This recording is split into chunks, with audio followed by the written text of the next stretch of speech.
Галина в переводе с греческого означает «спокойствие», «тишина», «безмятежность». Это имя нашей героини, и оно ей очень подходит.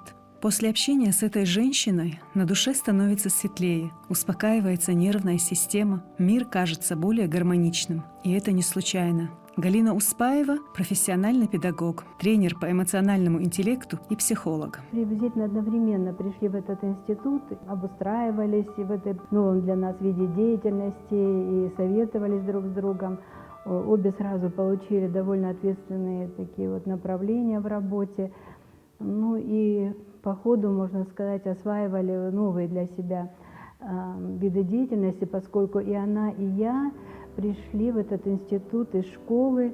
Она тоже работала преподавателем истории, насколько я знаю. Я тоже сама по образованию историк. То есть точки соприкосновения у нас всегда были. Но то, что нас сблизило, это, наверное, то, что у нас была какая-то общая сфера интересов. Вот я могу сказать, что, к сожалению, не так много людей, которые готовы постоянно работать над собой, узнавать что-то новое, стараться в новых видах деятельности освоить все тонкости. Вот Галю отличает именно это качество. Она очень много читает и очень много работает над собой, не боится трудностей, не боится переключаться на новые виды деятельности. Это важное и редкое сегодня качество. Призвание Галины – передавать полученные знания и делиться приобретенными навыками. Она несколько раз меняла квалификацию, а педагогика навсегда осталась для нее в приоритете. Я закончила педагогический институт, факультет дефектологии, в частности логопедия. Я логопед по первому своему высшему образованию. Сейчас, в данный момент, я работаю старшим преподавателем кафедры психологии Чеченского государственного педагогического университета. Я в пединститут не собиралась поступать, если честно, это была случайность, но, как показало время, ничего случайного не бывает. И я ни на минуту не жалею о том, что я педагог. Я всю свою жизнь работаю в образовании. Пафос и желание показаться напрочь отсутствуют в Галине. В общении она проста и естественна. Смысл жизни в наслаждении самой жизнью и в умении радоваться мелочам. Когда я просыпаюсь, я сразу смотрю в окно. Я вижу небо. И каким бы оно ни было, оно меня радует. Дождь ли там, снег ли, солнце яркое, тучно или ясно, без разницы. Это жизнь, это прелесть, это небо. И счастье, что я вижу, что я слышу, что у меня есть работа, на которую я хожу, получаю от которой удовольствие, и у меня есть семья. Понимание, что мы здесь гости, оно вшито в меня напрочь. То есть я понимаю, что мы сюда пришли зачем-то, и мы все друг для друга испытания, которое помогает тебе жить дальше. Любить жизнь, делать ее лучше, оттачивать свое профессиональное мастерство, познавать, читать, наращиваться, заниматься саморазвитием. И таким образом, как пазл в эту систему человечества, войти с пользой для мира, для жизни, чтобы этот мир стал все лучше и лучше. Она доступна и открыта в эмоциональном плане, что позволяет студентам чувствовать себя с ней на равных и не бояться раскрываться в ее присутствии. Галина Вахиевна, по моему мнению, для меня самый добродушный и прекрасный учитель, потому что она все очень хорошо объясняет нам, все предельно ясно, информацию нужную нам доставляет. И благодаря ей я поняла, каким человеком я могу быть. Я имею в виду, что я разобралась в себе. Благодаря ей, можно сказать, раскрылась. Года 2 назад я бы не смогла тут стоять и что-то говорить. Сейчас для меня это не составляет труда. На парах Галины мы вообще не смотрим на время. Время пролетает само собой, просто этот час-полтора проходит для нас незаметно. Она более приближенная к студентам, на нашей волне, так скажем. Вот бы каждому из нас научиться относиться к своей работе так же, как Галина, с легкостью и любовью, играючи и ответственно. Чтобы прийти к такому результату, нужен упорный труд, мастерство и большой опыт. Вовлечь в процесс – вот что самое главное. Чтобы каждый почувствовал, что он важен и нужен. Когда человек чувствует, что он важен, когда он чувствует любовь преподавателя к делу, к людям, это приносит свои такие очень большие плоды. Учитель, конечно, по словам классика, тоже может быть немного артистом, но всему место, время и мера.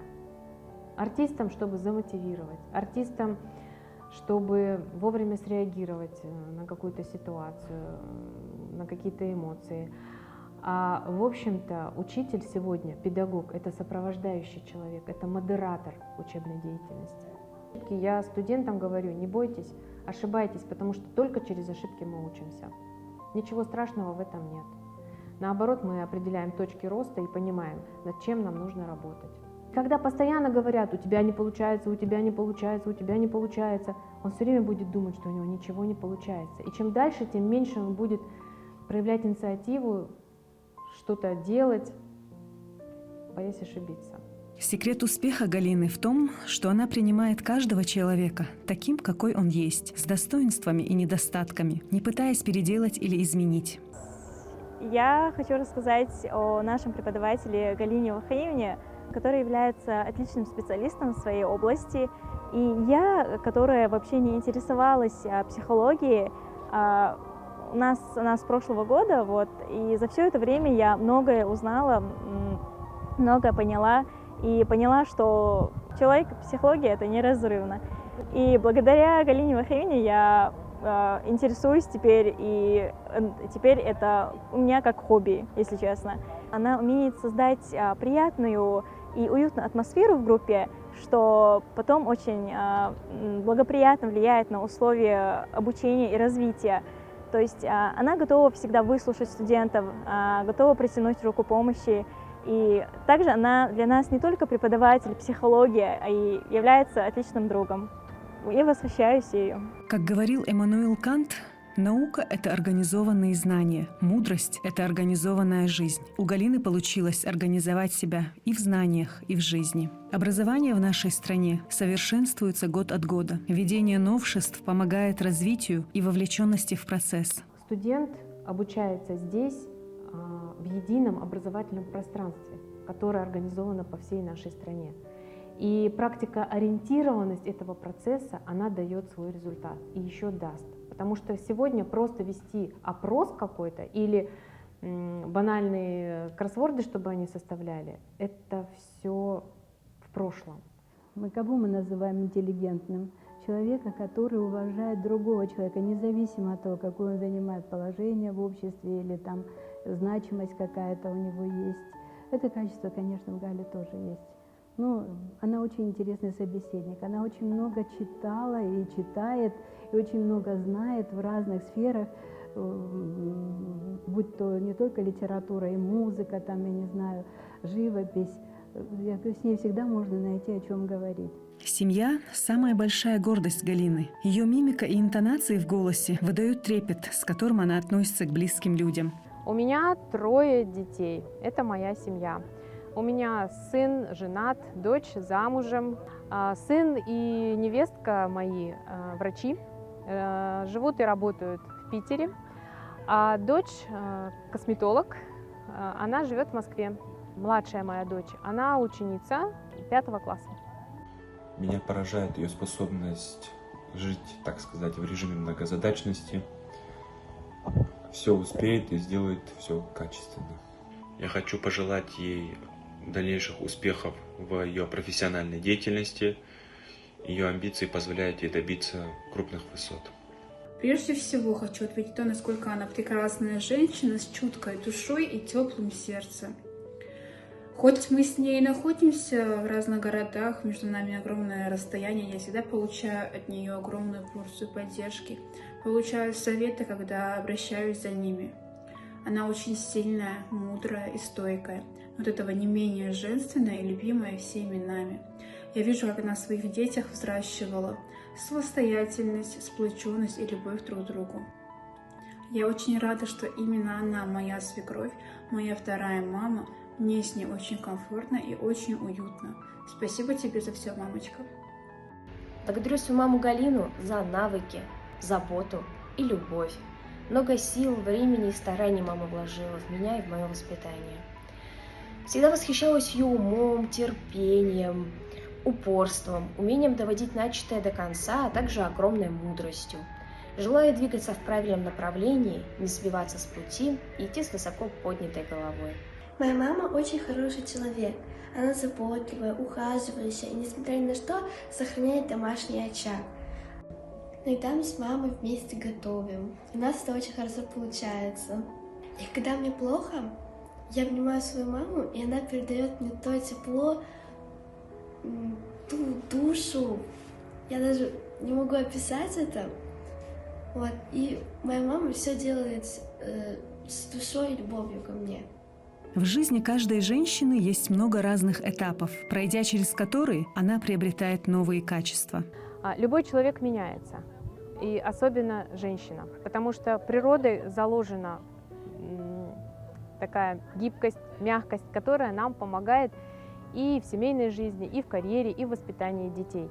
Все зависит от системы ценностей. Вот какая система ценностей сформирована у женщины, вот так и пойдет жизнь ее дальше. И если она стала мамой, то, конечно же, в эту систему ценностей в первую очередь входит ребенок. И иногда мама забывает о себе, потому что ребенок маленький, его надо воспитывать, ему надо помочь сформировать его систему ценностей. И, конечно же, женщина несколько жертвует собой. И некоторые женщины так и остаются в заботах о своих детях, забывая про себя, к сожалению. Может быть, если эти женщины имели какие-то интересы, какие-то хобби, какая-то трудовая деятельность, может быть, была бы, то выросшие дети остались бы с любовью мамы, а не с гиперопекой и гиперзаботой. В первую очередь, когда мы воспитываем детей, надо дать им возможность быть самостоятельными во всем и нести ответственность.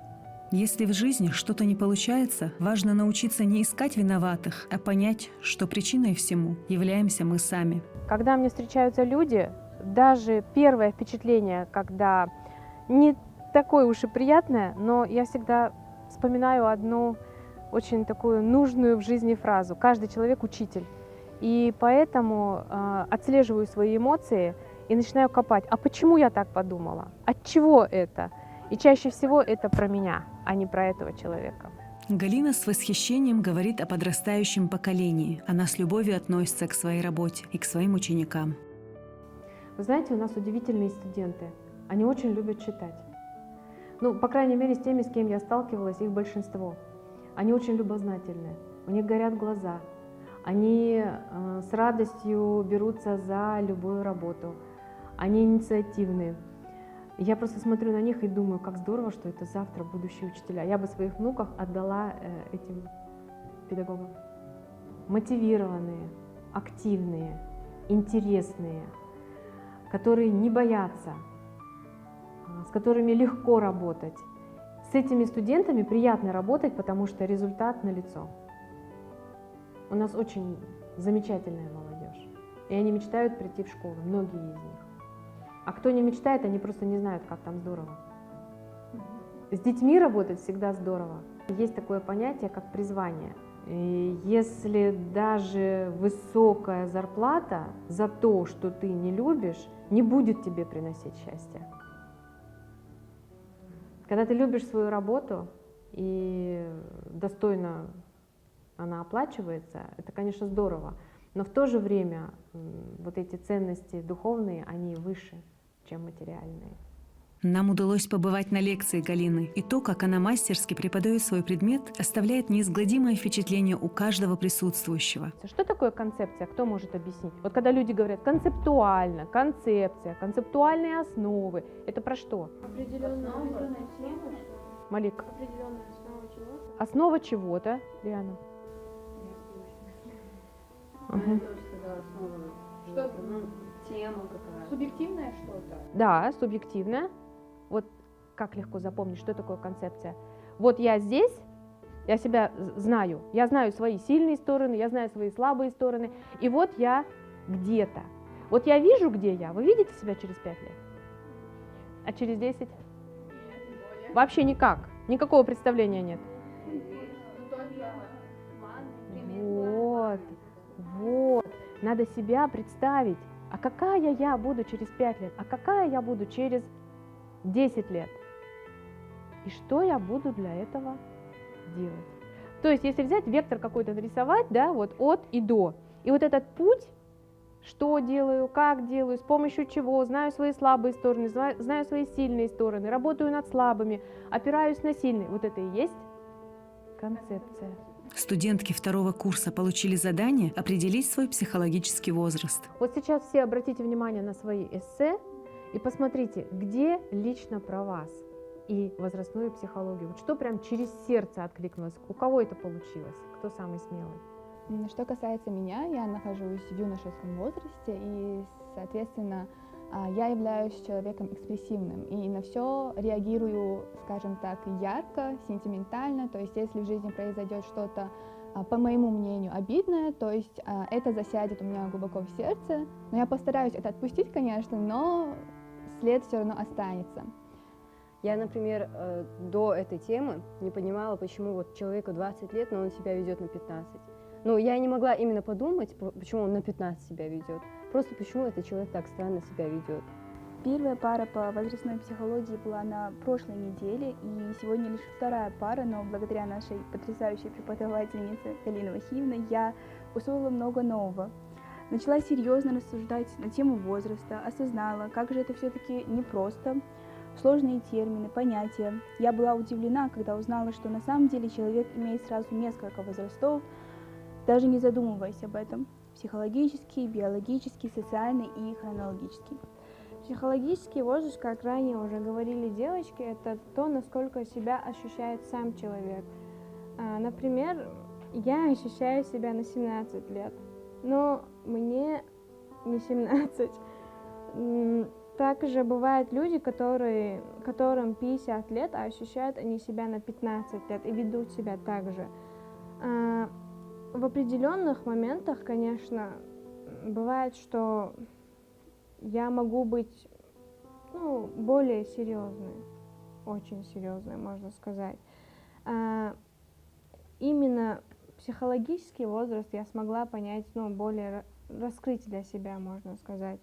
Биологический возраст — это уже связано с органами человека. Возрастная психология, она изучает изменения за все существование человека. То есть она помогает нам понять, как мы меняемся со временем. И когда я начала изучать это, я поняла, что многие мои проблемы и конфликты я не понимала и не контролировала, и не знала, как к этому отнестись. И сейчас я более ответственно отношусь к этому, понимаю, что у каждого человека есть свой период развития. Этот возрастной дошкольный этап более интереснее, как раз таки дошкольный, это же ребенок. Почему он интересный? Например, у ребенка ранее важнейшим на первом месте был этап игра. Он посвящал много времени этому, и потом, будучи перешагнув эту ступень, он пошел в школьный этап, и первенство заняла учебная деятельность. Подростки чувствуют и ведут себя как представители более старшего возраста. Бывают пожилые люди, которые, например, свободно владеют компьютером или же мобильным телефоном и являются сторонниками либеральных взглядов, носят молодежную одежду, и их психологический возраст меньше хронологического. Не воспитывайте своих детей, все равно они будут похожи на вас. Воспитывайте себя, гласит английская пословица. Такого принципа придерживается и Галина. Можно многому учить, но ничему не научиться, да, и никаких результатов не добиться.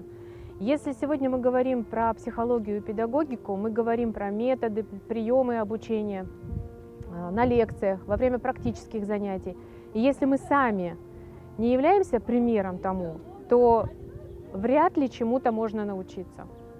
Поэтому все, о чем я говорю, я делаю сама. На моем примере студенты учатся. С первых лекций студенты прониклись к своей преподавательнице. Она сумела достучаться до каждого и завоевала их сердца. С Галиной Вахиевной мы познакомились на втором курсе, когда она пришла к нам работать с преподавателем в университет. На наших практических занятиях, благодаря различной деятельности, которую мы на них проводили, я начала лучше узнавать себя, я стала более уверенной и, оглядываясь назад, смотря на себя тогдашнюю, я могу с уверенностью сказать, что между мной сегодняшней и тогдашней есть большие различия и, как мне кажется, различия, которые пошли в лучшую сторону. В первую очередь мне хочется отметить, что Галина Вахиевна, несомненно, она профессионал своего дела, она очень компетентный преподаватель.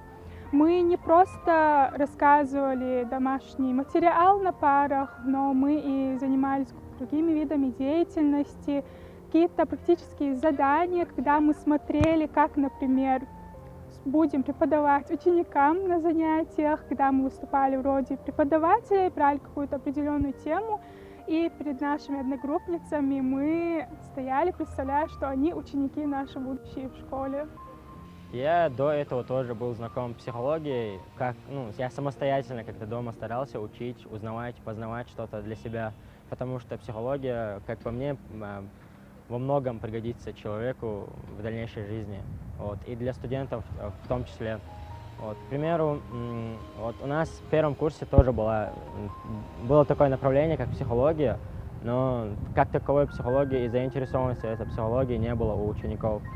Сейчас у нас новый преподаватель, и, как по мне, преподаватель показывает себя как профессиональный преподаватель. И вот что мне нравится в методике преподавания, это то, что преподаватель уделяет каждому ученику свое личное внимание. Психология помогает человеку осознать свою роль в обществе и также смотреть на общество с какой-то другой стороны и быть более осознанным, то есть взрослением помогает психология. Более открытым становится человек, зная психологию, он изучает себя в первую очередь, раскрывает свой потенциал и доносит это для других людей. Располагающий человек в том плане, ты идешь к нему как к наставнику, получаешь у него знания, что-то, если не понимаешь, спрашиваешь, а получаешь свой ответ. Думаю, у нашего нового преподавателя очень большой багаж знаний насчет тех или иных вопросов. С ней хочется говорить часами и на любую тему. И беседа бывает не только интересной и увлекательной, сколько полезной и познавательной. Она самостоятельно развивается и преуспевает в молодой и очень нужной науке. Я преподаю несколько дисциплин. Одна из них — это психология. И часть психологии такая очень значимая — это эмоциональный интеллект, который сейчас выделился в науку.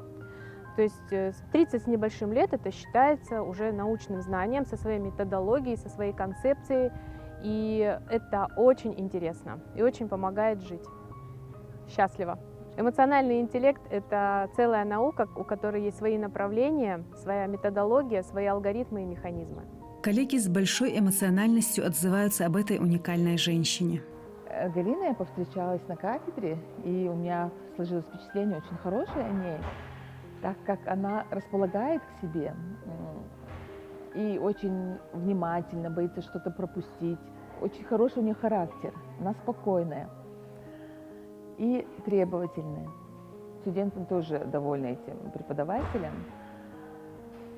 Очень хороших отзывов слышу от них и даже от коллег.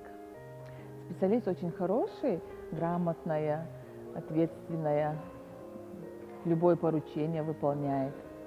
Она может поменять человека, потому что она очень спокойная. Веет от хорошей энергетикой от нее. Она совет может дать хороший, направить на правильный путь. Вот когда заходишь на занятия, и все сидят, слушают с интересом.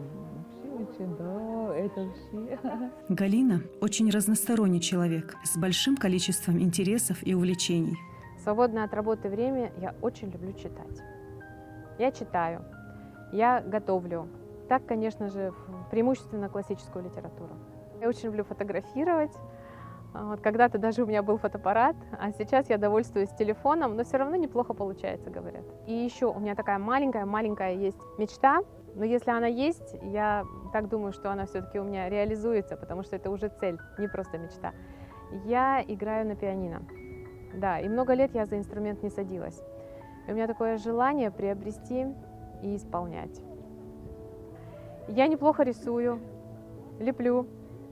И мне интересно, а каким бы я была художником, а каким бы я была скульптором. Когда я смотрю на какую-то работу, предмет искусства, я думаю, как бы это сделала я. Или технически стараюсь изучить, какие мазки, какой цвет. Близкая подруга Галины раскрыла новые интересные грани ее характера. С Галиной мы познакомились в 2007 году.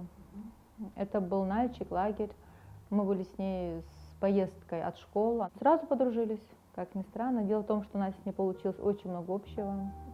Получилось, что мы с ней, во-первых, ровесницы, во-вторых, у нас дети-ровесники, работаем параллельно в образовании. Ну и с тех пор, все эти 16 лет, мы с ней дружим.